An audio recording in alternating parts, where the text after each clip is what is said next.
Ogni passo con te, ogni pietra è un momento che abbiamo vissuto insieme, un'esperienza che abbiamo condiviso, un sorriso che ci siamo scambiati. Quando perdevamo il sentiero, gli uomini di via ci indicavano il percorso da seguire, dove avremmo dovuto muovere i prossimi passi.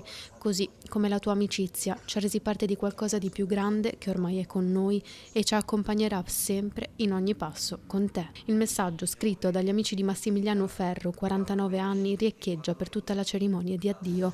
La chiesa gremita di amici e parenti è colma di messaggi, pietre e tronchi echi di montagna che Massimiliano amava, la stessa che l'ha portato via. Lavorava con i trasporti, ma era la montagna la sua grande passione.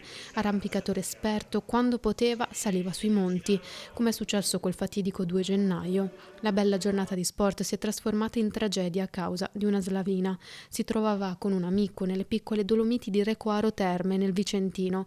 Viveva con la moglie e i suoi 2 figli accanto alla mamma anziana. Da una decina d'anni la sua passione lo aveva avvicinato anche allo storico gruppo degli Sgrafa Masegni, dalla parrocchia del Cristo Lavoratore di Marghera, associazione attiva nella promozione dell'arrampicata tra i giovanissimi con cui collaborava attivamente.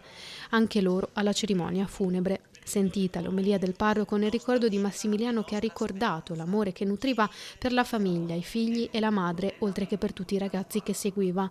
La montagna raccontata come simbolo di forza, natura, ma anche di pericolo, una metafora della vita che Massimiliano ha vissuto con gioia e intensità.